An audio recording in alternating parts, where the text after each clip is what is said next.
إن الحمد لله نحمده ونستعينه ونستغفره ونعوذ بالله من شرور أنفسنا ومن سيئات أعمالنا من يهده الله فلا مضل له ومن يضلل فلا هادي له وأشهد أن لا إله إلا الله وحده لا شريك له وأشهد أن محمدا عبده ورسوله قال الله تعالى في كتابه الكريم يا أيها الذين آمنوا اتقوا الله حق تقاته ولا تموتن إلا وأنتم مسلمون أما بعد. Kita lanjutkan ibu-ibu sekalian dan bapak sekalian. Kita masuk ke bab at-targhib fit ta'min khalfal imam wa fid du'a.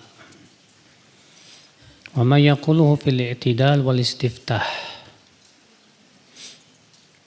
Anjuran untuk mengucapkan amin di belakang imam. Dan dalam doa juga dianjurkan mengucapkan amin. Amin. Dan apa yang diucapkan saat i'tidal dan istiftah.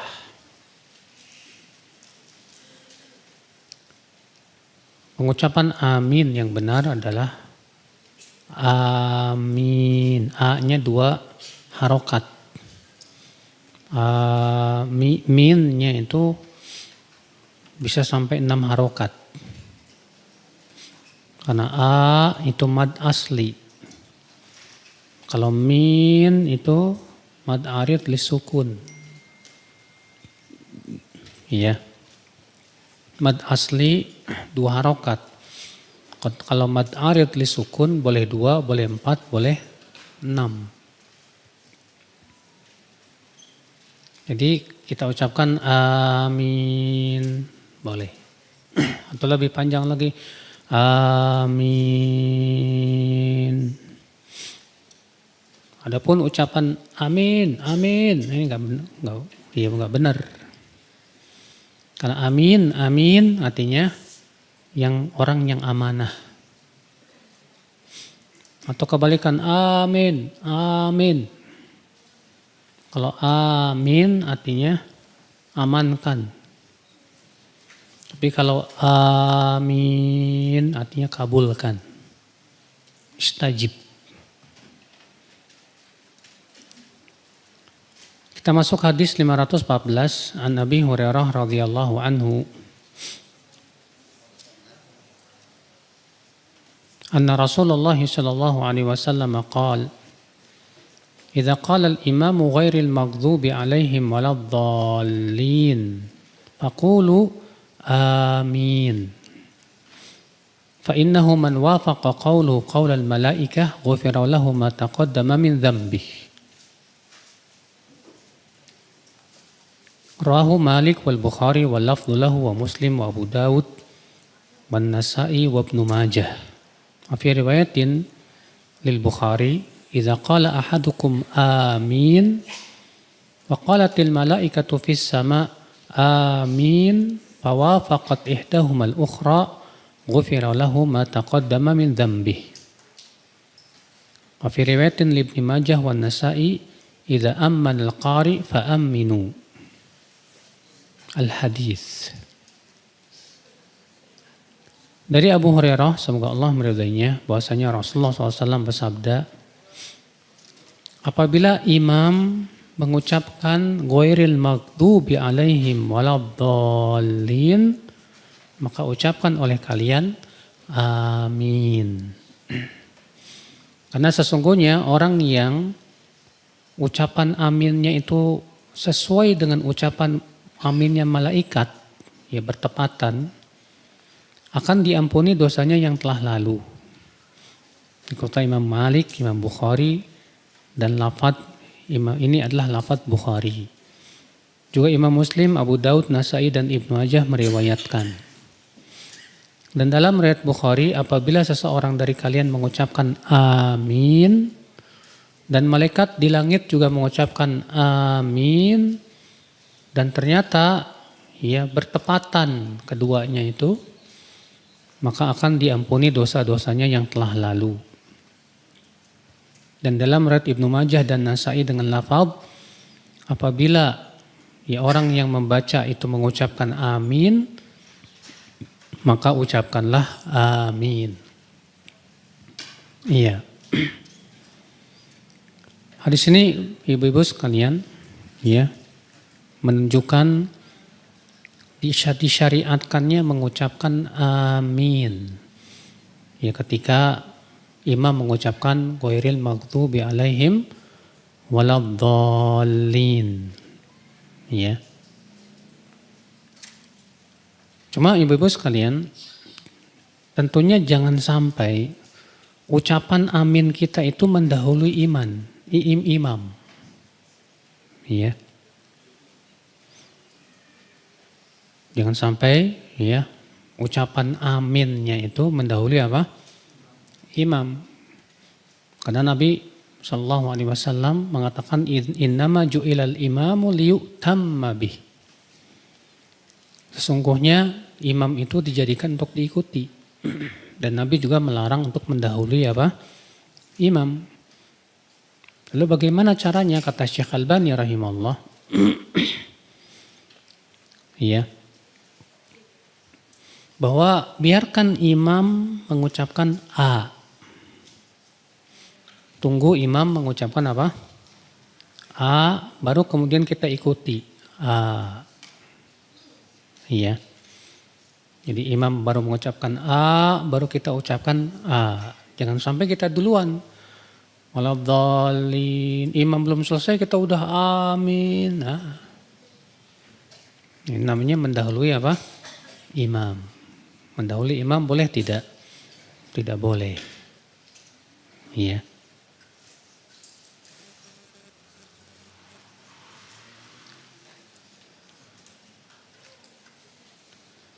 Kemudian ibu-ibu sekalian, apakah mengucapkan amin itu dikeraskan atau tidak? Menjadi ikhtilaf para ulama. Iya, untuk makmum apakah dikeraskan atau tidak? Adapun untuk imam, pendapat yang sahih bahwa imam juga mengeraskan bacaan apa? Amin. Iya. Ini pendapat jumhur ulama.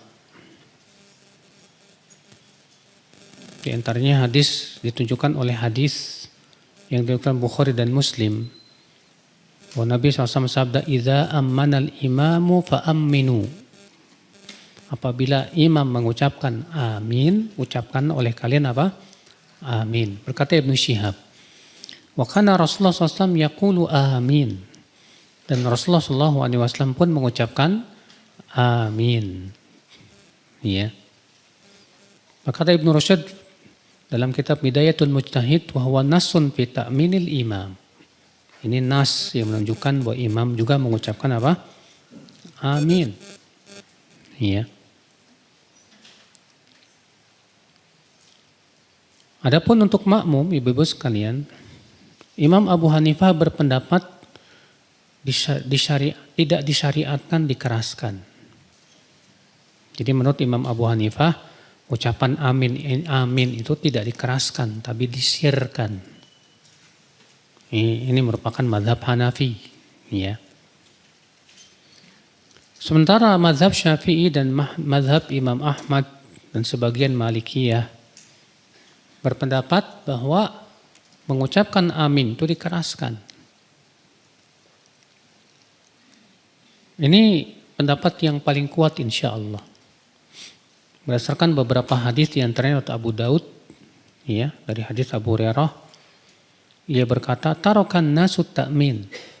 Wa kana Rasulullah SAW idza qala ghairil maghdubi alaihim waladdallin rafa'a sautahu faqala amin." Abu Hurairah berkata, orang-orang sudah meninggalkan ucapan amin. Padahal dahulu Rasulullah SAW apabila telah mengucapkan ghairil maghdubi alaihim waladdallin, beliau mengangkat suaranya dan mengatakan apa? Amin. Ya.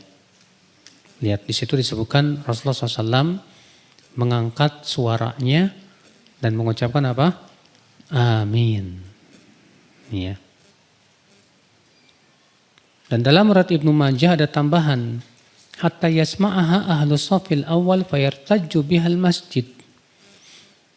Sampai terdengar oleh saf yang pertama, lalu makmum pun mengucapkan amin sehingga masjid pun bergetar. Iya. Namun tambahan ini didhaifkan oleh Syekh Albani rahimahullah.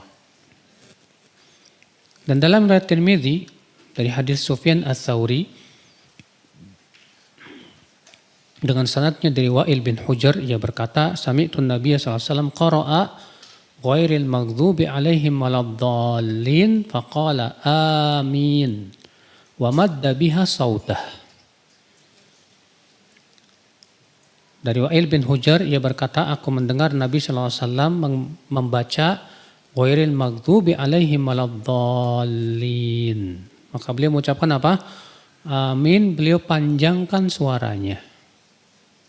Kata Imam An-Nawawi dalam kitab Majmu', sanadnya hasan dan Syekh Albani mensahihkannya. Kata At-Tirmidzi, hadis Wa'il bin Hujr ini hadis hasan.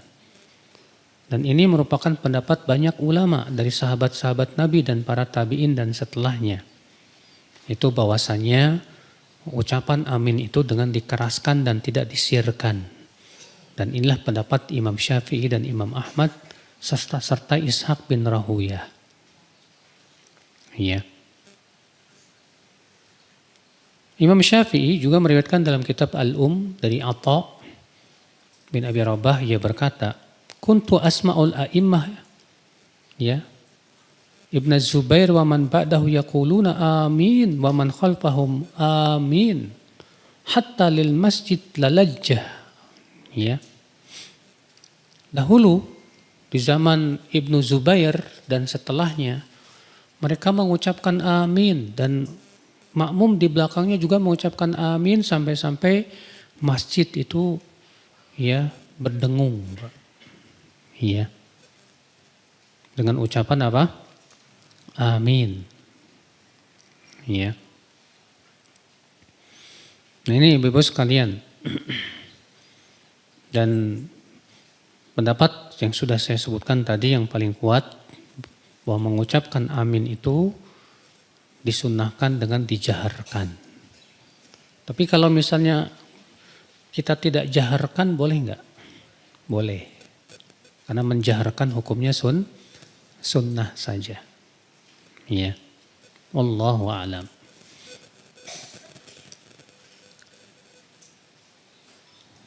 Hadis ini juga menunjukkan Bapak dan Ibu keutamaan apabila ucapan amin kita sesuai dengan ucapan amin malaikat. Karena Nabi mengatakan sesungguhnya siapa yang ucapan aminnya bertepatan dengan ucapan amin malaikat akan diampuni dosanya yang telah lalu. Pertanyaannya gimana Ustadz caranya? Kan kita nggak pernah dengar suara malaikat. Ya. Tentunya Ibu-ibu, kalau kita ingin sesuai dengan ucapan amin malaikat adalah dengan cara mengikuti sunnah. Ya, sesuai dengan apa? Sunnah. Apa itu? Yaitu ketika imam mengucapkan ghairil maghdubi alaihim waladdallin, kita biarkan imam, jangan sampai kita mendahului imam. Tunggu imam dulu mengucapkan apa? Baru kemudian kita ikuti amin. Ya. Nah, terus ada sebagian imam ngasih tambahan. Ghairil maghdubi alaihim waladdallin. Allahumma gfirli. Amin. Ini ya tidak ada dalam riwayat-riwayat yang sahih tambahan tersebut. Ya.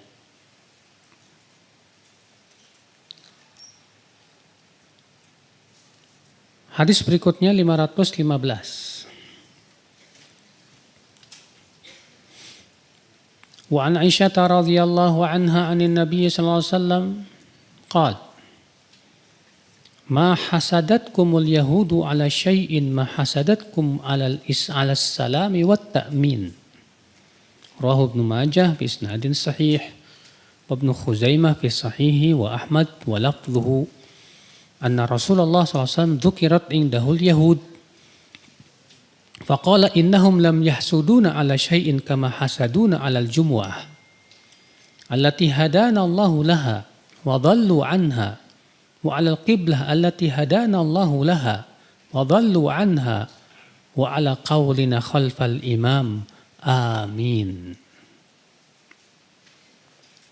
Dari Aisyah, semoga Allah meridainya, Nabi SAW bersabda, tidaklah Yahudi dengki ya kepada sesuatu seperti dengkinya mereka kepada ucapan salam dan ucapan amin. Jadi orang Yahudi itu kalau umat Islam mengucapkan amin tuh ya langsung dengki, Pak. Dikeluarkan Ibnu Majah dengan sanad yang sahih, Ibnu Khuzaimah dalam sahihnya, demikian pula Imam Ahmad, dan lafadznya bahwasanya Rasulullah SAW disebutkan di sisinya orang Yahudi. Maka beliau bersabda, sesungguhnya mereka tidaklah dengki kepada sesuatu sebagaimana dengkinya mereka kepada Jumat, yang Allah berikan kita petunjuk kepada Jumat, sementara mereka tersesat dari Jumat. Dan kepada kiblat yang Allah berikan kepada kita hidayah, dan mereka pun tersesat darinya. Dan kepada ucapan di belakang imam yaitu amin. Hari ini Ibu-ibu kita ambil faidah. Faidah yang pertama, bahwa dengki itu sifat orang Yahudi, Mas. Dengki itu sifat orang Yahudi. Dan yang pertama kali dengki itu siapa? Iblis. Orang Yahudi nggak mau masuk Islam di zaman Rasulullah gara-gara dengki juga.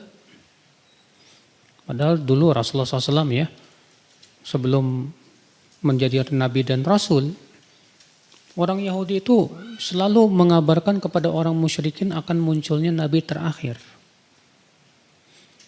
Iya, sebagaimana Allah menyebutkan demikian dalam surat Al-Baqarah, wa kanu min qablu yastaftihuna 'alal ladzina kafaru. Dahulu mereka sebelumnya ya senantiasa mengatakan bahwa kami akan menang atas orang-orang kafir dengan munculnya Nabi terakhir. Falamma ja'ahum, akan tetapi ketika Nabi yang terakhir itu telah datang, mereka malah tidak beriman kepadanya. Kenapa? Karena ternyata ia bukan dari Banu Israel, tapi ia dari Banu Ismail. Akhirnya mereka jadi nggak jadi beriman, tuh malah memusuhi. Na'udzubillah. Maka dari itu ibu-ibu sekalian ya, jangan sampai kita punya sifat dengki ya. Karena dengki itu seringkali membuat kita terhalang dari hidayah. Apalagi ya kalau orang yang kita dengki ini ternyata membawa kebenaran, waduh. Seringnya sih kita tolak tuh. Ya. Hadis ini kita ambil faedah yang kedua, keutamaan mengucapkan salam dan amin. Karena kata Rasulullah SAW, orang Yahudi itu dengki terhadap ucapan salam dan ucapan apa? Amin. Maka dari itulah ya, kita berbahagia dikasih oleh Allah ucapan Assalamualaikum. Assalamualaikum warahmatullahi wabarakatuh. Ya. Nah, di zaman sekarang Pak, banyak orang-orang malah ikut-ikutan orang Nasrani Pak. Ngucapin salamnya cuman salam, udah. Orang Nasrani ucapannya sama, salam. Iya. Kita katakan ini enggak benar, ini termasuk tasyabuh dengan orang Yahudi dan Nasrani. Ucapan yang benar, Assalamualaikum. Ya. Jangan mengucapin Assalamualaikum, Assalamualaikum, apa Assalamualaikum itu. Sam artinya kematian, tuh enggak Bu? Ya. Yang kedua, orang Yahudi dengki terhadap ucapan apa? Amin. Makmum di belakang imam. Makanya ini menguatkan pendapat yang mengatakan bahwa amin itu lebih yang sunnah itu dijaharkan, dikeraskan. Sebab kalau tidak dikeraskan orang Yahudi juga nggak bakalan apa? Ia merasa dengki. Ya. Hadis ini juga menunjukkan ibu-ibu sekalian bahwa orang Yahudi pun dengki terhadap Jumat. Kenapa? Karena umat Islam diberikan oleh Allah hidayah kepada Jumat. Itu melaksanakan sholat Jumat. Dan itu menjadi hari raya kaum muslimin. Iya. Di mana orang Yahudi di hari Sabtu dan orang Nasrani di hari apa? Minggu. Tapi subhanallah kita umat Islam Pak, Bu, ya malah jatuh kepada tasyabuh lagi. Kita liburnya Sabtu, Minggu. Iya. Jadi akhirnya ngikutin siapa? Yahudi dan Nasrani. Iya.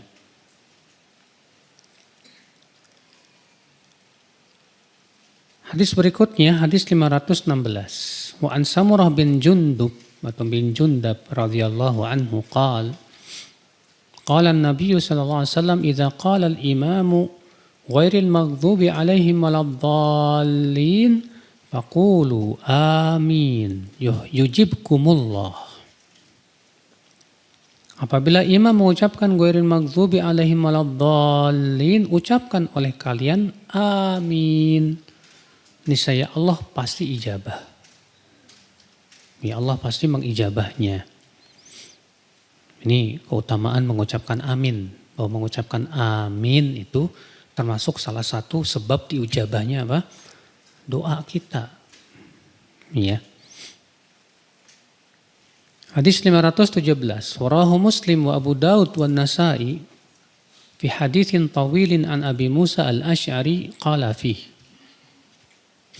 Idza shallaitum fa aqimu sufufakum wal ya'ummakum ahadukum fa idza kabbara fakabbiru wa idza qala ghairil maghdubi alaihim waladdallin faqulu amin yujibkumullah. Abu Musa al-Ash'ari radhiyallahu anhu meriwayatkan bahwa Rasulullah bersabda, apabila kalian sholat maka tegakkan saf kalian. Dan hendaklah salah seorang dari kalian menjadi imam. Apabila imam bertakbir, ya telah bertakbir maka bertakbirlah. Dan apabila imam mengucapkan ghairil maghdubi alaihim waladdallin, maka ucapkan oleh kalian amin. Niscaya Allah akan mengijabah. Di sini menunjukkan ibu-ibu yang pertama wujub iqamatis sufuf. Itu wajibnya menegakkan saf. Menegakkan saf itu dengan cara yang pertama meluruskan. Yang kedua merapatkan. Iya. Nah ketika meluruskan saf itu yang menjadi patokan apa, Bu, Pak? Kaki bukan. Yang menjadi patokan itu apa? Pundak dan leher. Iya. Karena Nabi mengatakan wahadhu bainal manakib. Hendaklah kalian luruskan manakib kalian itu. Maka para sahabat dahulu melihat ya bahu-bahu saudaranya. Maka Nabi SAW ketika meluruskan saf pun juga beliau mengusap bahu-bahu para sahabat. Demikian pula dadanya jangan nggak boleh kalau ke depan. Karena Nabi pernah ketika beliau mau mulai takbiratul ihram tiba-tiba ada seorang laki-laki yang membusungkan dadanya. Maka Rasulullah enggak jadi takbir. Maka Rasulullah sabda apa? La tusawwunna sufufakum. Aw la yukhalifannallahu baina qulubikum. Hendaklah kalian benar-benar meluruskan saf kalian. Atau kalian dijadikan hatinya bercerai-berai. Ya. Ini ancaman bahwa orang yang saf yang tidak lurus itu hatinya bercerai-berai, Pak. Dan benar di zaman sekarang orang terkadang ya nggak mau meluruskan saf, ya diatur nggak mau, ya. Dan kita lihat pasti bercerai-berai mereka, Pak. Yang Rasulullah kabarkan itu benar. Hadis ini menunjukkan ibu-ibu, yang kedua itu pentingnya menunjuk imam. Dan tentunya imam yang berhak untuk jadi imam ya. Siapa yang berhak menjadi imam? Yang pertama yang paling banyak hafalannya. Tentunya tajwidnya bagus.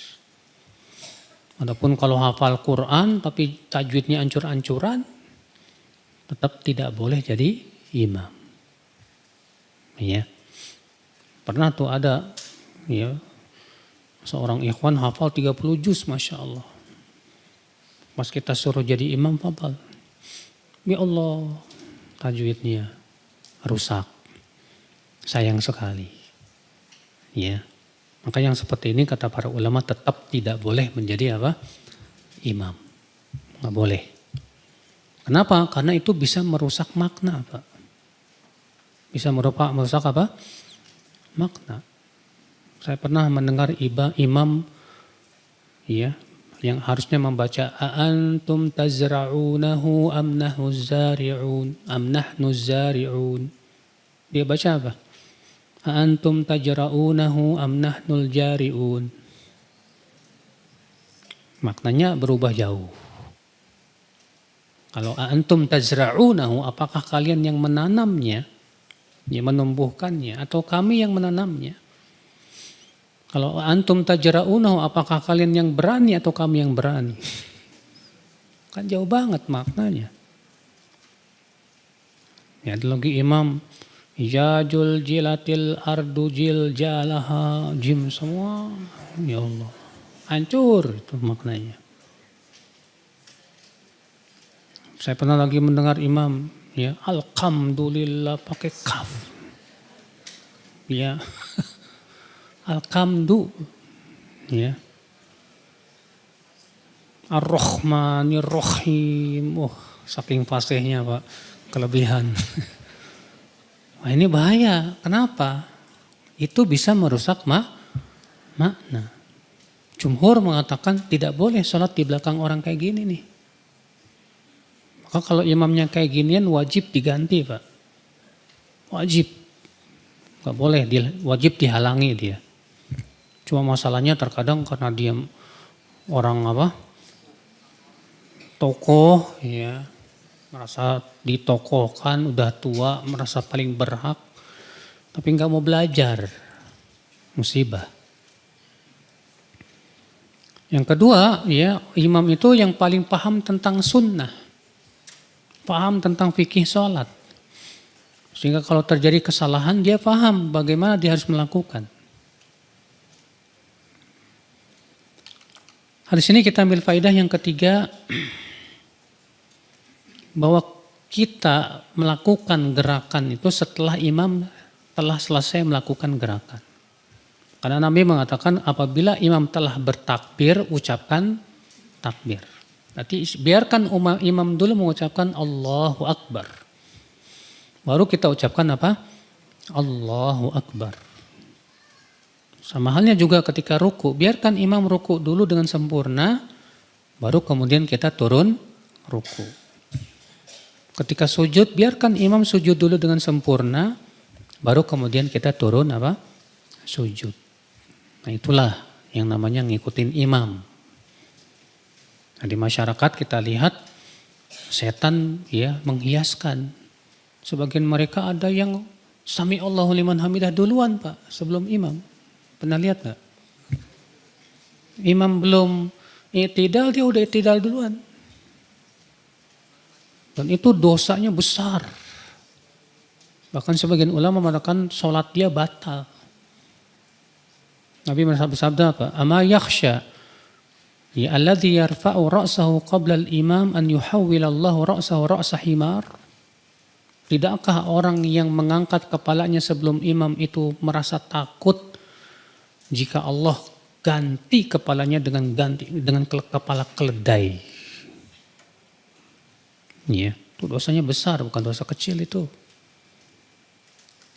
Ini, ya. Hadis 518. Bainama an Ibnu Umar radhiyallahu anhuma qala بينما نحن نصلي مع رسول الله صلى الله عليه وسلم إذا قال رجل من القوم الله أكبر كبيرا والحمد لله كثيرا وسبحان الله بكرة وأصيلا.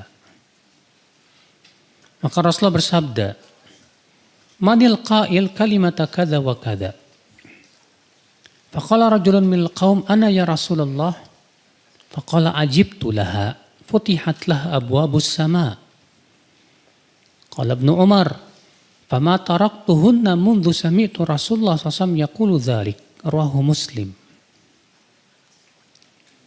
Dari Ibnu Umar, semoga Allah meridhoinya, ia berkata, ketika kami sedang sholat bersama Rasulullah SAW, tiba-tiba ada orang yang berkata begini, Allahu Akbar kabira, walhamdulillahi katsira, wa subhanallahi bukratan wa asila. Sampai situ mas. Kalau di masyarakat dia lanjut, wajah tuh nggak benar. Itu dua hadis yang berbeda. Ya.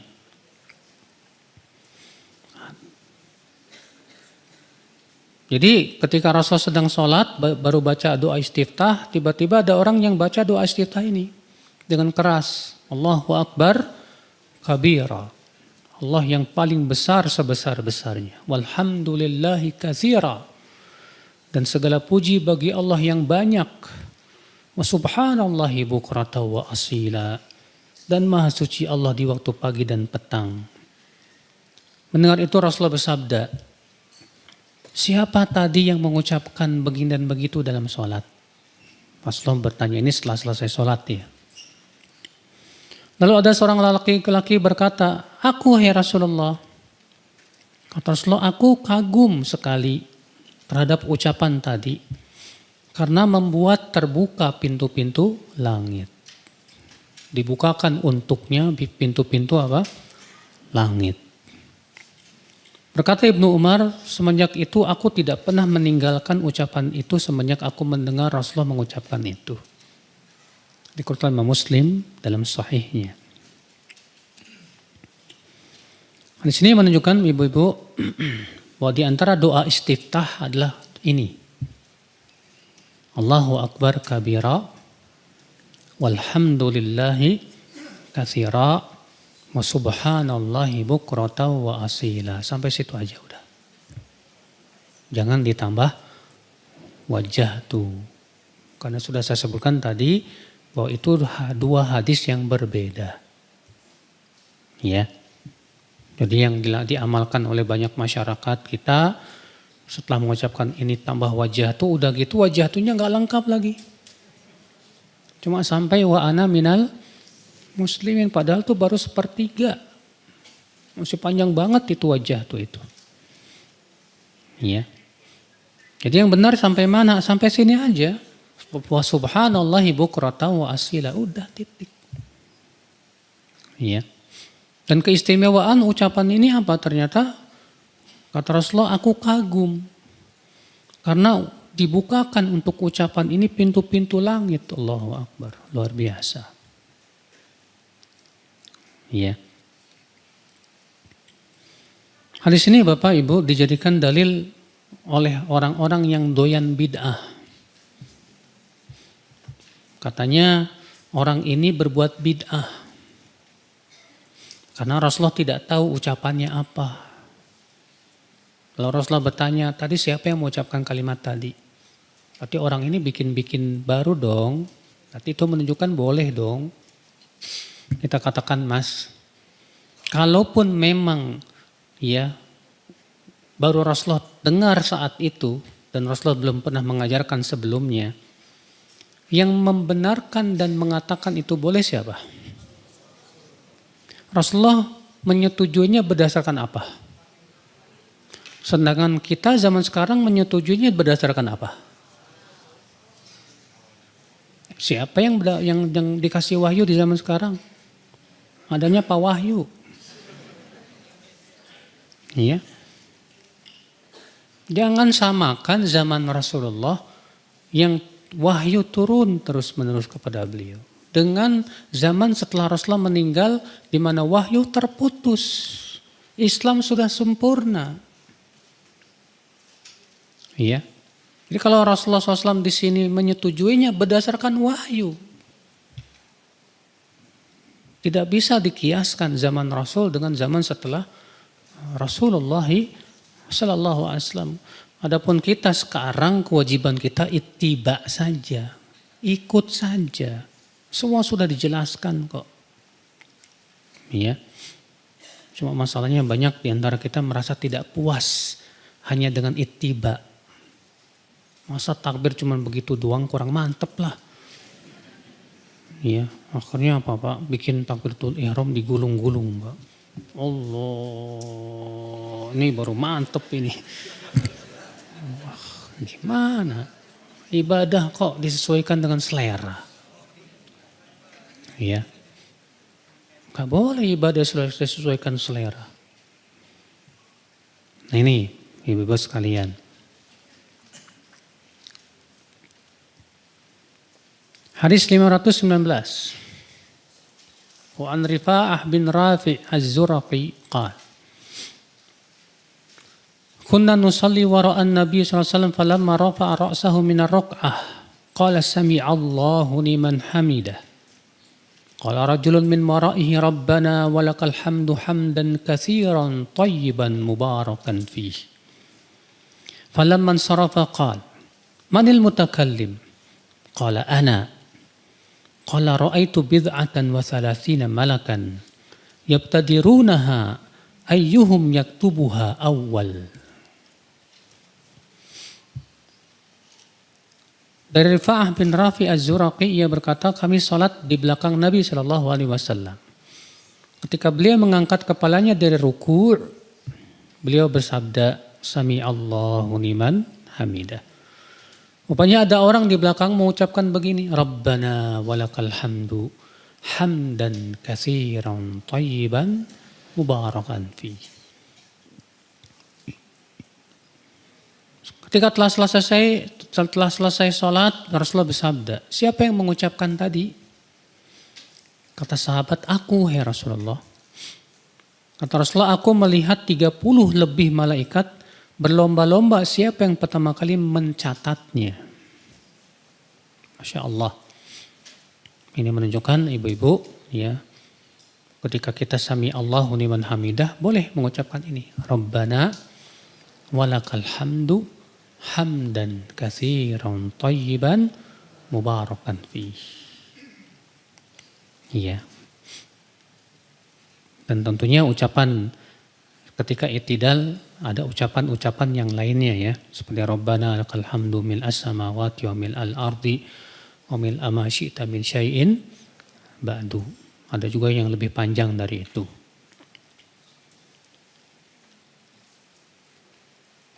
Hadis 520. Wa an Abi Hurairah anna Rasulullah sallallahu alaihi wasallam qala إذا قال الإمام سمع الله لمن حمده فقولوا اللهم ربنا لك الحمد فإنه من وافق قوله قول الملائكة غفر له ما تقدم من ذنبه. Dari Abu Hurairah semoga Allah meridhoinya bahwa Rasulullah SAW bersabda apabila imam mengucapkan sami Allahu liman hamidah ucapkan oleh kalian Allahumma Rabbana lakal hamdu. Ini ada 4 lafaz ya dan semuanya sahih. Pertama Allahumma Rabbana lakal hamdu. Dalam satu lafaz Allahumma Rabbana walakal hamdu pakai wawu. Dalam lafaz lain Rabbana lakal hamdu. Lafaz lain Rabbana walakal hamdu. Semua ini sahih. Enggak masalah yang mana aja. Maka siapa yang bertepatan ucapannya tersebut dengan ucapan malaikat, akan diampunilah untuk dia yang telah berlalu dari apa? Dosanya. Dikeluarkan Imam Malik, Bukhari, Muslim, Abu Daud, Tirmidzi dan Nasai. Ya. Dan dalam riwayat Bukhari dan Muslim dengan mengucapkan Rabbana walakal hamdu pakai waw. Di sini Bapak Ibu-ibu, keutamaan mengucapkan Rabbana walakal hamdu atau Allahumma Rabbana lakal hamdu. Dimana kalau ucapan itu sesuai dengan ucapan malaikat akan diampuni dosanya. Ya. Kapan kita ucapkan? Yaitu biarkan imam sami Allahu liman hamidah dengan sempurna i'tidalnya. Sami Allahu liman hamidah, berdiri sempurna baru kita bangkit. Ya, Rabbana lakal hamdu. Ya. Jadi ikhtilaf para ulama, apakah makmum hanya mengucapkan Rabbana lakal hamdu saja? Ataukah makmum pun juga mengucapkan Rabbana sami Allahu liman hamidah? Jumhur mengatakan makmum cukup mengucapkan Rabbana lakal hamdu. Berdasarkan hadis, "Idza qala sami Allahu liman hamidah faqulu Rabbana lakal hamdu." Apabila imam mengucapkan sami Allahu liman hamidah, ucapkan oleh kalian Rabbana lakal hamdu. Sementara Imam Syafi'i berpendapat bahwa makmum pun disyariatkan mengucapkan sami Allahu liman hamidah ketika bangkit dari ruku menuju berdiri. Dalilnya hadis innama ju'ilal imamu liyutamma bih. Imam itu dijadikan untuk diikuti. Berarti kalau imam mengucapkan Allahu Akbar, kita ucapkan apa? Allahu Akbar. Berarti kalau imam mengucapkan sami Allahu liman hamidah, kita pun ucapan sami Allahu liman hamidah. Rabbana lakal hamdu. Ya. Namun saya lebih condong kepada pendapat jumhur dalam hal ini, Pak. Kenapa? Karena hadisnya mengatakan begitu. Apabila imam mengucapkan sami Allahu liman hamidah, maka ucapkan oleh kalian apa? Rabbana lakal hamdu. Rasulullah tidak mengatakan ucapkan juga oleh kalian sami Allahu liman hamidah Rabbana lakal hamdu. Iya. Allahu a'lam.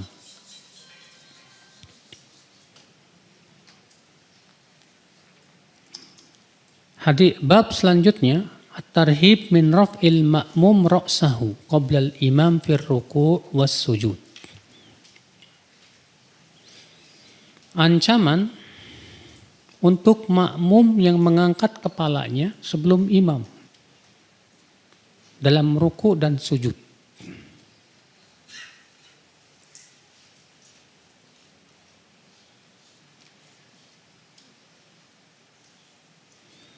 Hadis 521. Wa an Abi Hurairah radhiyallahu anhu anna an-nabiy sallallahu alaihi wasallam qala: "Ama yakhsha ahadukum idza rafa'a ra'sahu qabla al-imam an yaj'ala Allahu ra'sahu ra'sa himar aw yaj'ala Allahu suratahu surata himar." Rahul Bukhari wa Muslim wa Abu Daud wa Tirmidzi wa Nasai wa Ibnu Majah.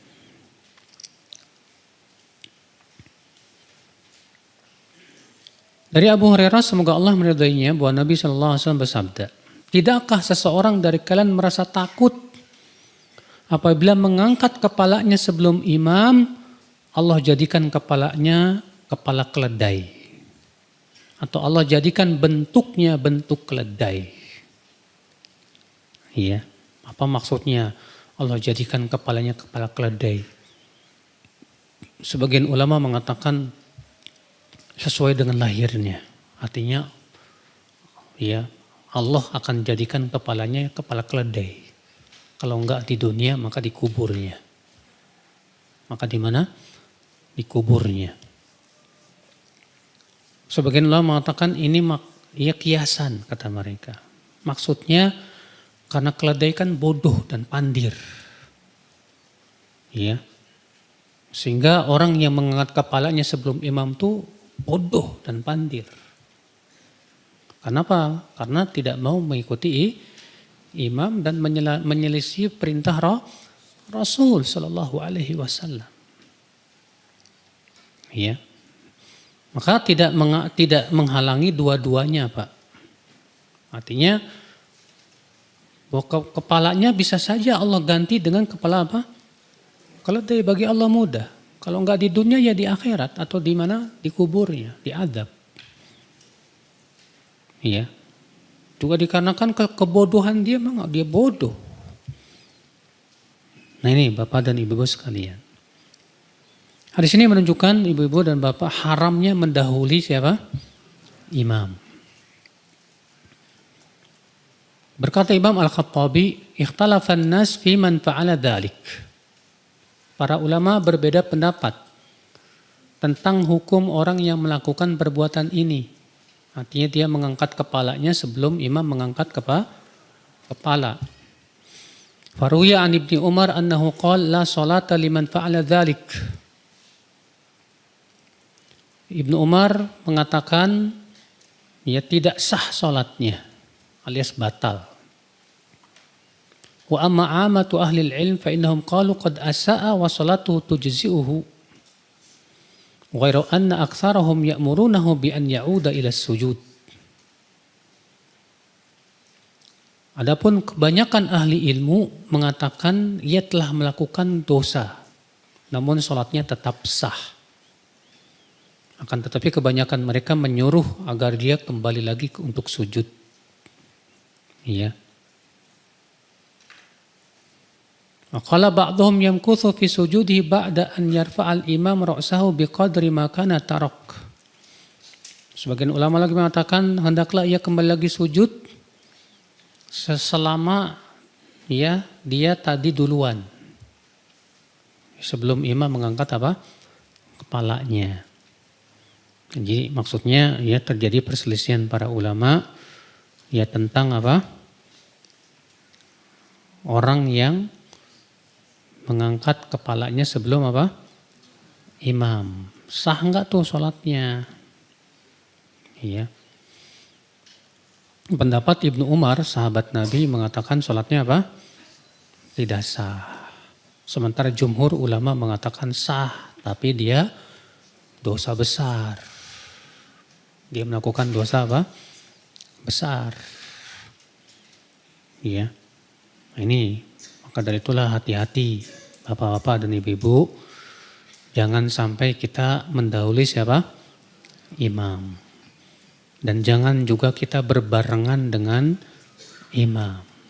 Karena berbarengan dengan imam pun juga tidak boleh kata para ulama. Kenapa? Karena tidak sesuai dengan petunjuk Rasul untuk mengikuti imam. Demikian pula tidak boleh terlalu lambat dari imam.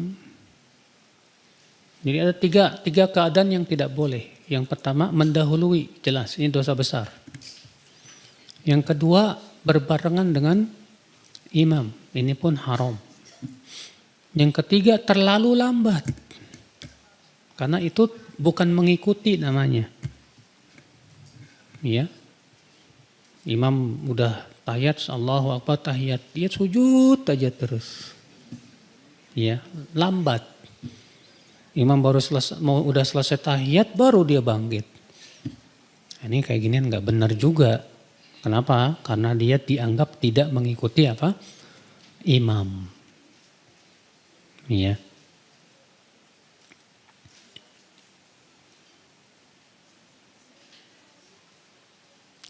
Bab at-tarhib min adami itmami ruku' was sujud. Bab ancaman tidak menyempurnakan ruku' dan sujud. Apa sih maksudnya menyempurnakan ruku' dan sujud? Ibu-ibu dan bapak sekalian, itu seseorang ya ketika mau ruku' belum sempurna, udah sami Allahu liman hamidah. Allahu Akbar, belum sempurna. Padahal kan harusnya sempurna. Sempurna bagaimana? Disebut sempurna ruku' itu kalau punggungnya sudah diluruskan. Tangannya sudah benar-benar memegang apa? Dengkul, lutut.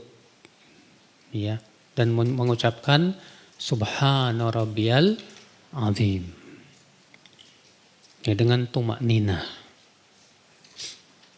Nah, kita lihat di zaman sekarang nggak begitu Pak. Karena saking tergesa-gesanya. Kayak orang sholat taraweh tercepat di dunia itu. Itu baru mau bungkuk dikit. Allahu Akbar sami Allahu liman hamidah. Apa-apaan ini? Yang kayak ginian nggak sah sholatnya Pak. Nggak sah sholatnya.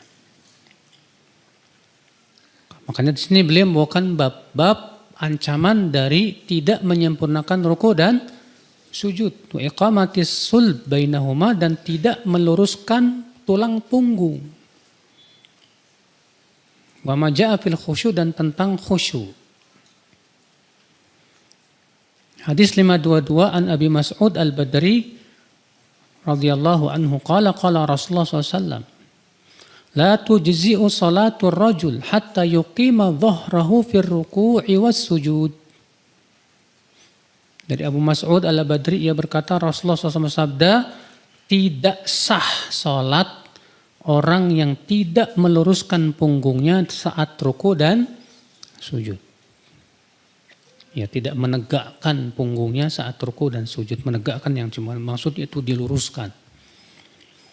Dikeluarkan Imam Ahmad dan Abu Daud dan lafadz baginya. Demikian pula Tirmidzi, Nasa'i, Ibnu Majah meriwayatkan, dan Ibnu Khuzaimah, Ibnu Hibban dalam sahihnya. Demikian pula Tabrani dan Daraqutni serta Baihaqi. Dan keduanya yaitu Daraqutni dan Baihaqi berkata sanadnya sahih.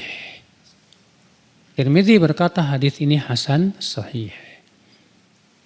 Hadis ini menunjukkan Pak, wajibnya menyempurnakan ruku dan sujud. Maka disebutkan dalam hadis ya, ada orang yang sholat 60 tahun gak diterima sholatnya satupun. Gimana? Kata Rasulullah, yutimmu ruku'ah wala yutimmu sujudah. Dia sempurnakan rukuknya tapi dia tidak sempurnakan sujudnya. Yutimmu sujudah wala yutimmu ruku'ah. Dia sempurnakan sujudnya tapi tidak disempurnakan rukuknya. Hati-hati itu. Ya. Ngapain sih kita cepat-cepat ya? Pengen cepat selesai, kenapa sih, Pak?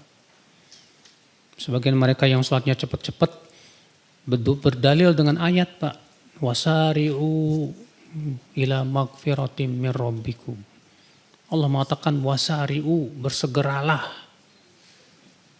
Dari kata saro'a, cepat-cepatan. Jadi kita cepat-cepatan itu katanya diperintahkan sama Allah. Ini pemahaman yang batil. Apakah Rasulullah seperti itu memahaminya? Tidak. Apakah para sahabat seperti itu memahaminya? Tidak. Apakah para ulama memahami demikian? Tidak. Iya. Justru Rasulullah SAW sholatnya lama, Masya Allah.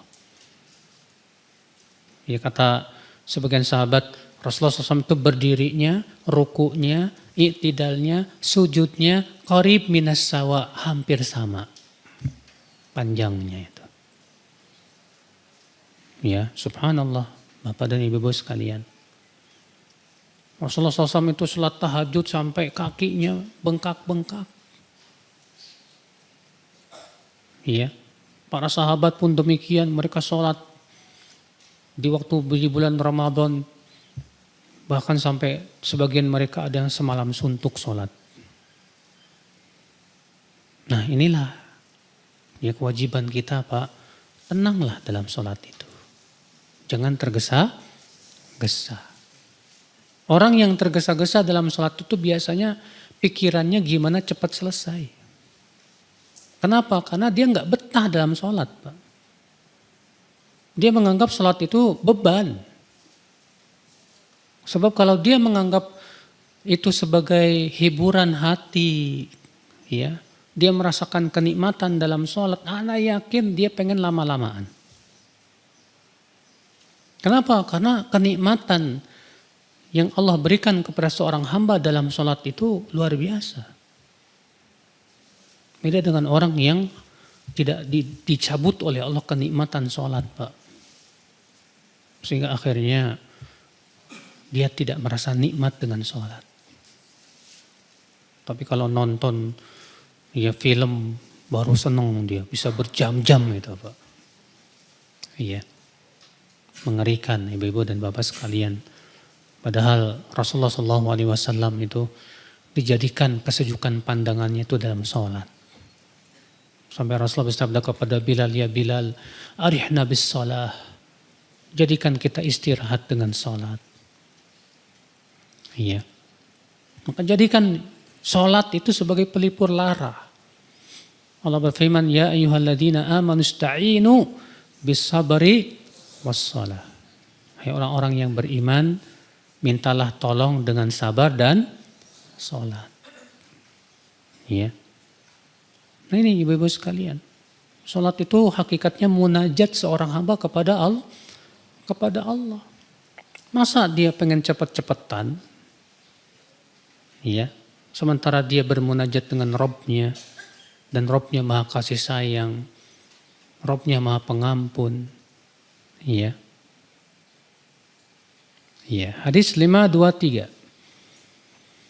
Wan Abdurrahman bin Shibal qal naha Rasulullah SAW an nukratil ghurab wa iftirashis sabu' wa an yuwattina ar-rajul al-makan fil masjid kama yuwattinul ba'ir. Rawahu Ahmad wa Abu Daud wa Nasa'i wa Ibnu Majah wa Ibnu Khuzaimah wa Ibnu Hibban fi sahihaihima.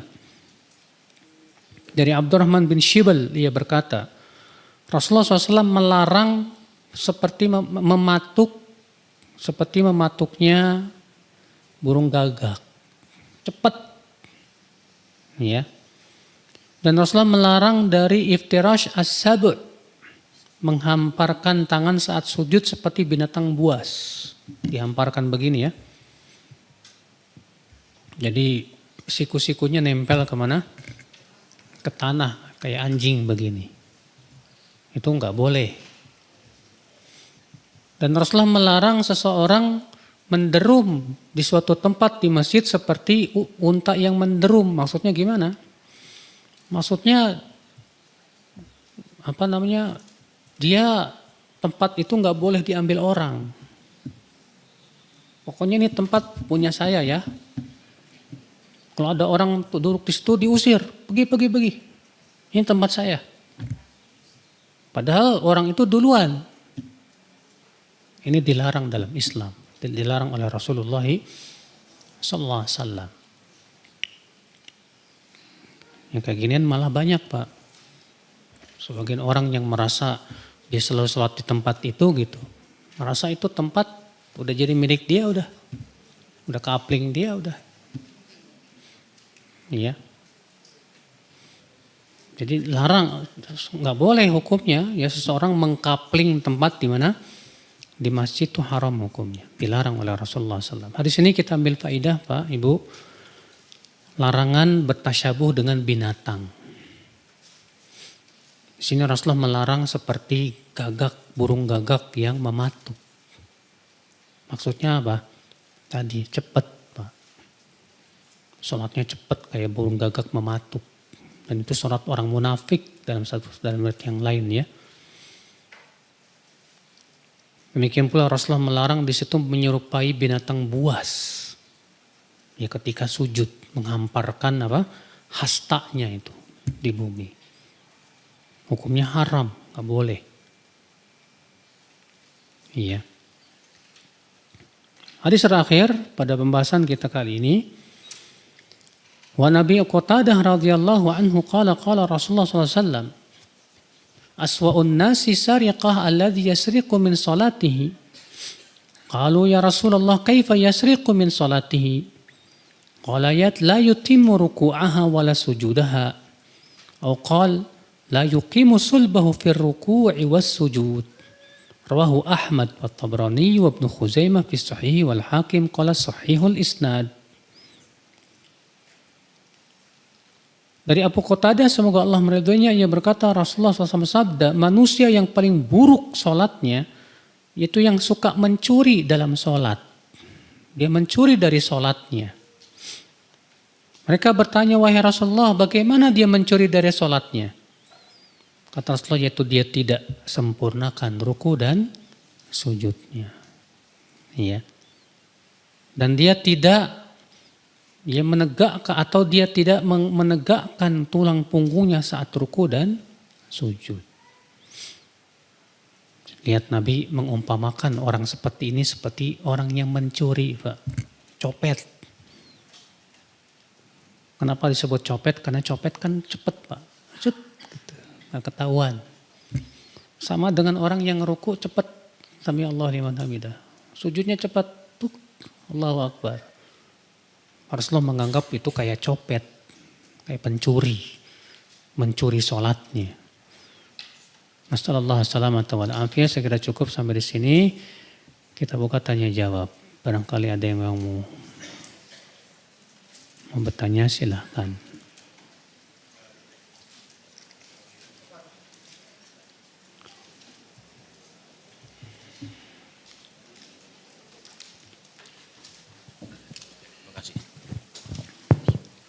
Assalamualaikum warahmatullahi wabarakatuh. Saya mau tanya, ada yang saya pernah dengar salah satu Ustadz mengatakan, kita kan punya rukhsah kalau uzan itu ya, untuk sholat di jamaah. Nah, saya pernah dengar itu, jadi kalau kita pada saat sholat maghrib, habis sholat maghrib, terus terjadi hujan. Terus kita dibolehkan berjamaah kita sama dia, artinya kita lebih diutamakan berjamaah daripada kita menunggu sholat sampai kita nunggu isya. Ini menurut kita kira-kira gimana Tat? Apakah itu yang lebih abdol kita nunggu maghrib, menunggu isya, menunggu sholat isya setelah maghrib itu, atau kita nunggu sholat, kita jamaah sholatnya terus kita pulang gitu. Padahal kalau kita pulang, waktu isya masih belum sampai itu Tat. Itu Tat kira-kira. Makasih Tat. Assalamualaikum warahmatullahi wabarakatuh. Salam. Bapak tahu nggak masjid di zaman Rasulullah kayak gimana bentuknya? Di zaman Rasulullah SAW itu pertama tanahnya nggak kayak kita nih. Cuman pasir aja gitu. Kemudian yang tertutup itu hanya bagian depan dan bagian belakang. Dan tengah-tengahnya bolong. Jadi kalau ini masjid, ya, bagian yang ada atapnya itu hanya bagian depan, bagian imam, sama hanya bagian belakang untuk ahlu sufah tidur. Tengah-tengahnya nggak ada tertutup. Dan itu pun juga penutupnya dari apa? Dari dedaunan kurma yang sehingga masih tetap bocor. Keadaan seperti ini kalau hujan merepotkan nggak Pak? Sekarang disamain dengan masjid yang kayak ginian nih Pak. Masjidnya di zaman sekarang kan enak. Ada karpet, ada atap, ada AC lagi. Dan antum bisa menunggu dari maghrib dan isya tanpa ada kesusahan. Sementara di zaman Rasul kalau menunggu hujan seperti itu, wah berat. Makanya Rasulullah SAW kemudian menjamak. Kenapa? Karena menyulitkan. Jadi keadaan pun dalam memahami hadis itu penting loh Pak. Untuk memahami keadaan di zaman Rasulullah SAW. Supaya kita bisa memahami kenapa Rasulullah SAW menjamak. Karena di situ ada haraj. Ada kesulitan. Sementara kita tidak ada kesulitan apa-apa. Jadi yang lebih bagus ya saya katakan lebih baik Bapak tunggu aja di masjid sampai isya. Dan itu keutamaannya besar. Menunggu satu sholat sampai sholat berikutnya. Kata Rasulullah sama dengan ribat fisabilillah. Sampai Rasulullah mengatakan fadzalikumur ribat, fadzalikumur ribat, fadzalikumur ribat. Itu sama dengan ribat. Ribat itu berjaga di papal batas. Dalam rangka berjihad di jalan Allah Subhanahu wa ta'ala.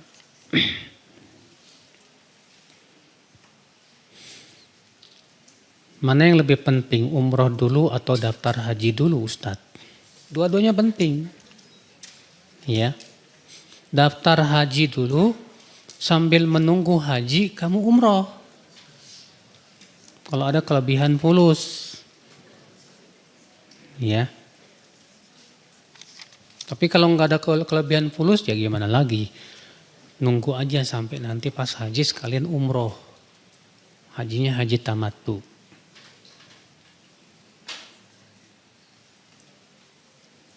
Kalau kita sholatnya sendirian terus mengucapkan amin, apa dikabulin juga? Ya pasti dikabulin dong.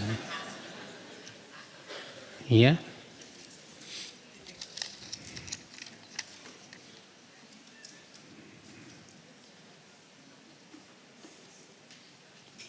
Ketika dalam sholat berjamaah dengan imam, karena mungkin imam membaca doa istiftah yang lebih panjang dari kita, yang makmum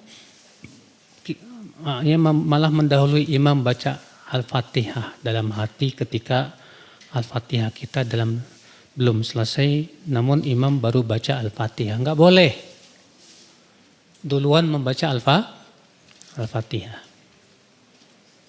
Atas pendapat yang mengatakan wajib makmum baca Al-Fatihah, tetap tidak boleh mendahului imam membaca Al-Fatihah.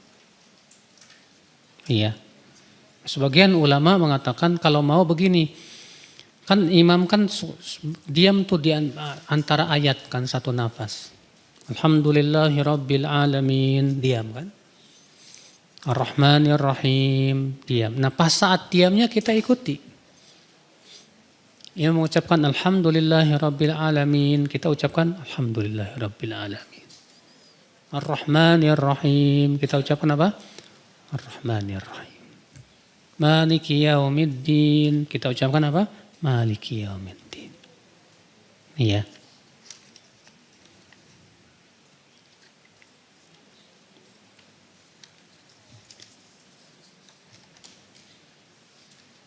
Ketika salam terakhir dalam sholat,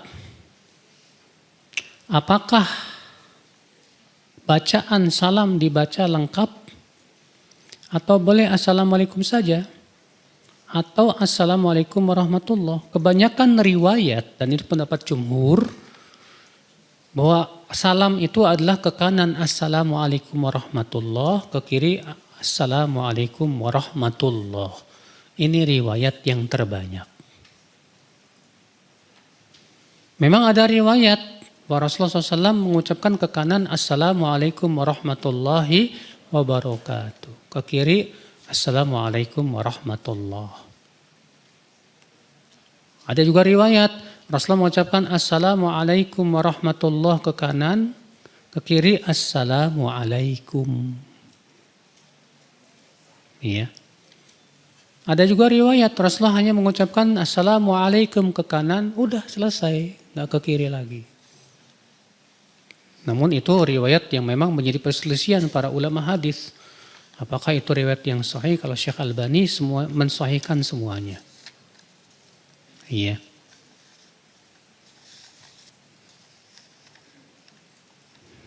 Bolehkah bacaan iftitah kita baca yang pendek? Seperti Allahu Akbar kabira walhamdulillahi katsira wa subhanallahi bukrata wa asila. Sampai situ doang, enggak apa-apa. Adapun ibu tambah dengan wajah tu, ketahuilah bahwa Rasulullah tidak pernah membaca doa istiftah, dua doa istiftah sekaligus. Kita hanya diberikan pilihan doa istiftah itu baca salah satunya aja.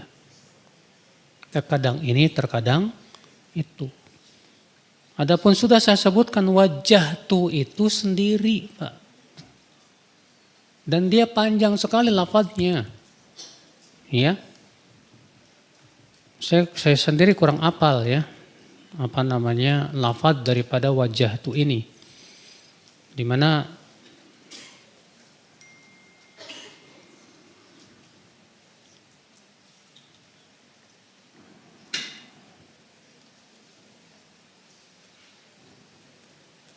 lafadznya begini. Dengerin ya, wajah tu nih, lafadznya yang lengkap ya. Wajjahtu wajhiya lilladzi fatara samawati wal ard hanifa wa ma ana minal musyrikin. Inna salati wa nusuki wa mahyaya wa mamati lillahi rabbil alamin. La syarika lahu wa bidzalika umirtu wa ana minal muslimin. Allahumma antal malik. La ilaha illa anta rabbi wa ana abduk.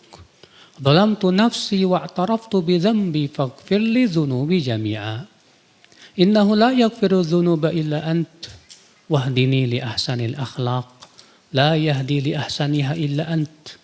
Wasrif anni sayyi'aha. La yasrifu anni sayyi'aha illa ant. Labbaika wa sa'daik.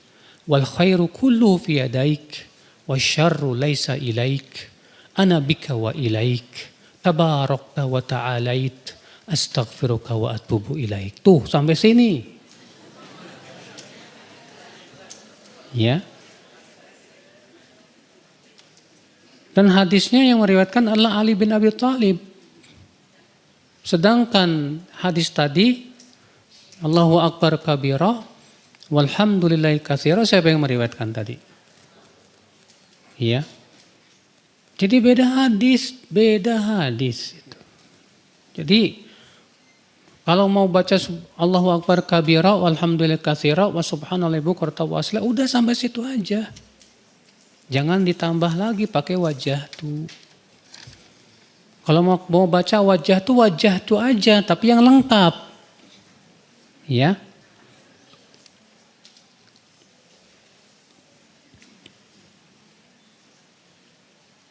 Ketika sholat berjamaah kita tahu kalau baca Al-Fatihah imam rusak alias salah. Apakah kita boleh mengubah niat sholat dari bermakmum jadi niat sendirian? Tapi gerakan sholatnya yang ngikutin imam. Ini memang masalah khilafiyah di kalangan para ulama. Tentang masalah kalau bacaan Al-Fatihah imam itu ya rusak. Apakah bacaan makmum juga rusak? Kebanyakan ulama yang saya tahu sih ya mengatakan tidak boleh sholat di belakang dia. Sementara sebagian ulama mengatakan ya tetap sah, dosanya yang menanggung siapa? Imam. Berdasarkan keumuman hadis, yusalluna lakum fa in asabu falakum wa lahum wa in akhtau falakum wa alaihim. Para imam sholat mereka sholat mengimami kalian. Jika sholatnya benar, mereka sah sholatnya, makmum pun sah sholatnya. Kalau mereka sholatnya salah, maka imamnya sah sholat, makmumnya sah sholatnya, dosanya untuk imam.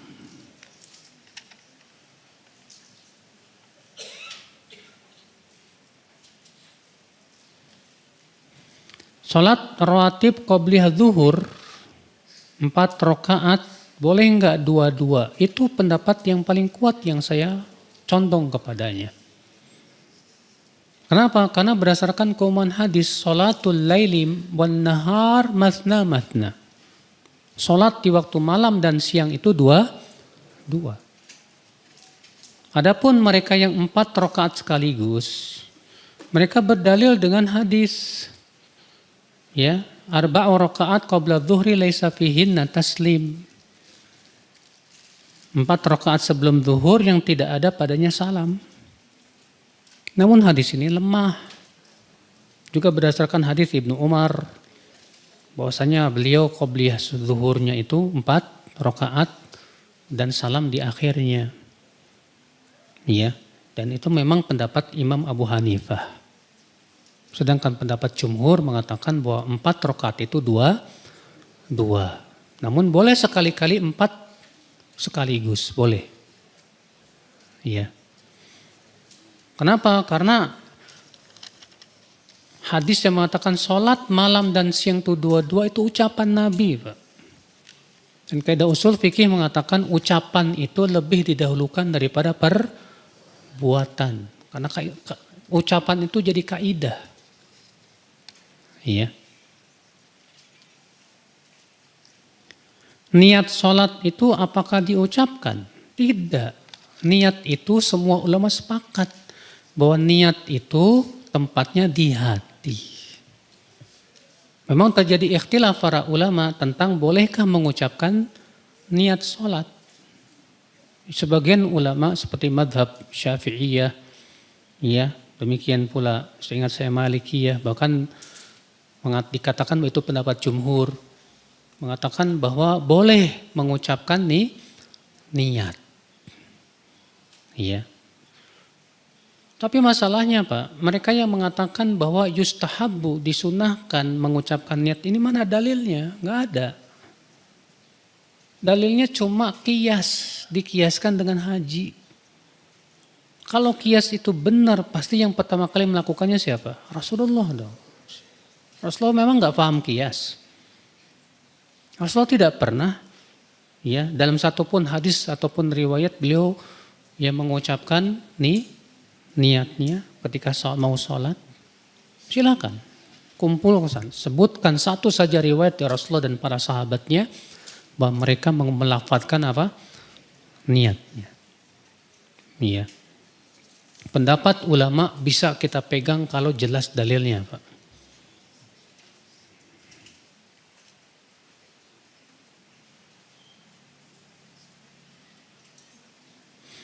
Bagaimana hukum seorang anak perempuan safar ke luar negeri tanpa mahram? Gak boleh.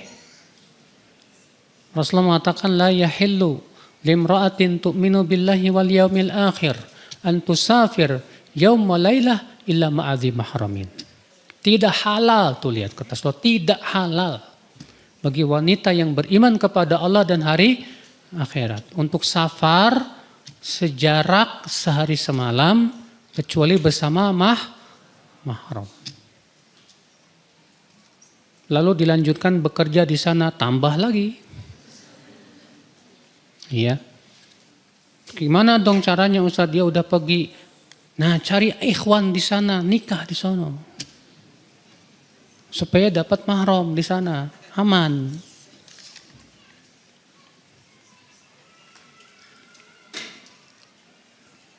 Apakah boleh jika sholat sendiri bacaan sholatnya agak dikeraskan atau dijaharkan Ustadz?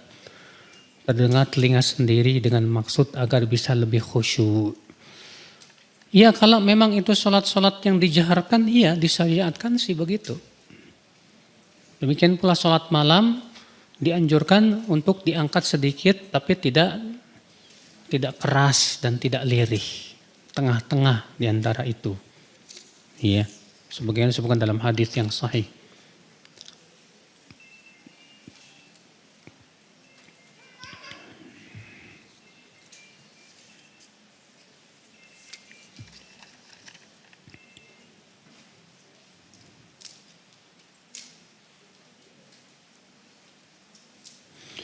Jika telah duduk tasyahud, namun terjadi keraguan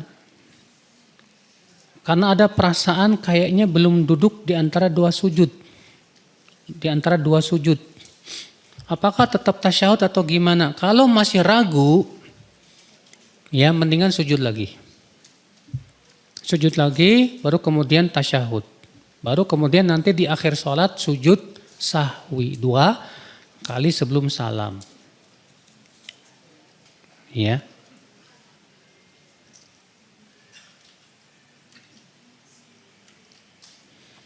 Saat sholat di masjid-masjid kebanyakan ada sutroh yang tinggi sehingga makmum perempuan nggak bisa lihat imam. Yang sebenarnya bagaimana ya Ustadz? Kalau ada sutroh, kalau nggak ada sutrohnya tetap aja perempuan nggak bisa melihat imam. Karena kehalangan makmum laki-laki. Nah gimana nih? Apakah disyariatkan ada sutroh apa enggak? Di zaman Rasulullah SAW memang nggak ada sutroh, Mas. Di zaman Rasulullah SAW itu nggak ada sutroh antara laki-laki dan perempuan. Bahkan ketika Allah turunkan ayat itu, Pak, walaqad alimnal mustaqdimina minkum walaqad alimnal mustakhirin. Sungguh kami mengetahui siapa yang maju di antara kalian dan siapa yang mundur. Sebutkan bahwa sebab turunnya ayat itu ada seorang laki-laki yang dia itu lebih suka di saf yang paling terakhir. Karena gara-gara ada seorang akhwat yang selalu sholat berjamaah. Dan akhwat itu cantik. Iya. Dan hadisnya dinilai oleh Syekh Albani sahih. Gara-gara itu Allah turunkan. Itu menunjukkan bahwa tidak ada hijab. Demikian pula Rasulullah SAW menyuruh para sahabiat agar jangan dulu mengangkat kepalanya sebelum laki-laki duduk dengan rapi. Kenapa? Karena di zaman dahulu, zaman Rasulullah SAW itu banyak sahabat yang miskin, Pak. Sehingga kainnya itu pas-pasan, kalau sujud kelihatan pantatnya. Sehingga Rasulullah menyuruh para wanita jangan mengangkat dulu kepalanya sampai para laki-laki duduk dengan rapi. Baru kemudian wanita itu mengangkat kepalanya. Itu menunjukkan nggak ada sutra. Iya. Saya pernah tanyakan juga kepada Syekh Ali Hasan waktu itu ketika beliau masih hidup di Terawas sana. Waktu Syekh ditanya tentang masalah hijab, kata beliau, iya di zaman sekarang disyariatkan hijab. Saya tanya, Syekh, kalau ternyata terjadi kesalahan pada imam dan listrik mati, kira-kira kalau ada hijab seperti itu, akhwat ngikutin siapa, Syekh?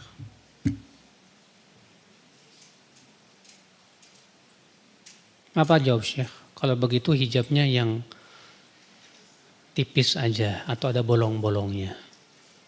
Biar kelihatan makmum di depannya sehingga ketika terjadi kesalahan imam itu si akhwat tahu. Ini masalah terjadi, Pak. Kejadiannya pernah seperti ini.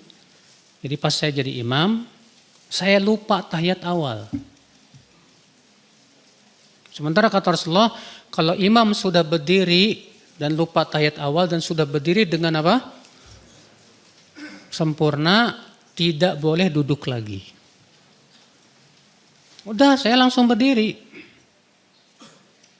Ya, saya langsung isyarat supaya makmum naik semuanya. Naiklah. Akhwat nggak tahu. Akhwat tahiyat.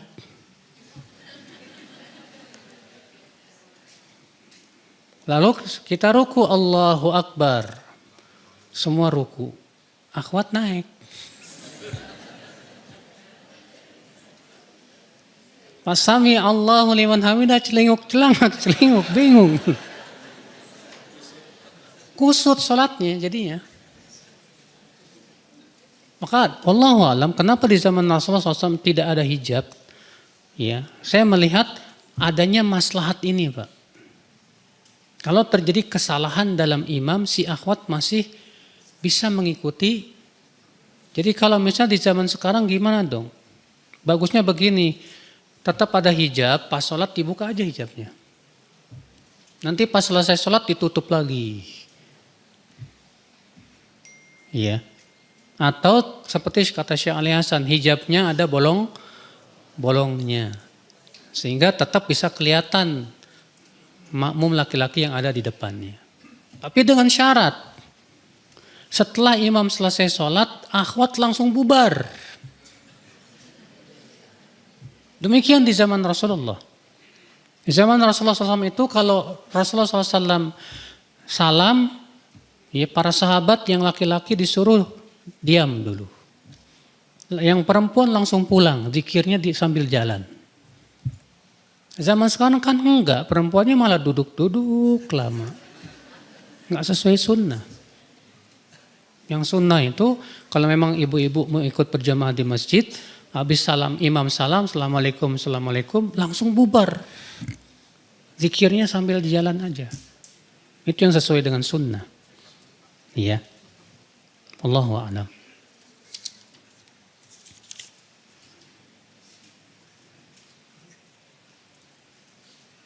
Bagaimana masjid-masjid yang tiang-tiangnya berdiri di tengah itu, Ustaz? Di zaman Rasul juga ada tiang-tiang masjidnya. Yang gak bisa kita salahin dong. Tiang kan buat penyangga. Ya. Adanya teknologi masjid tanpa tiang kan baru-baru aja. Ya. Di zaman Rasul pun juga disebutkan sampai-sampai kata Anas bin Malik, kunna nattaqi hadza ala ahdi Rasulillah. Kami dahulu menghindari ini di zaman Rasulullah. Itu menghindari tiang. Jadi para sahabat itu ima ke depan tiang atau ke belakang tiang. Ya. Karena Rasulullah SAW melarang sholat di antara tiang. Karena safnya terputus. Ya.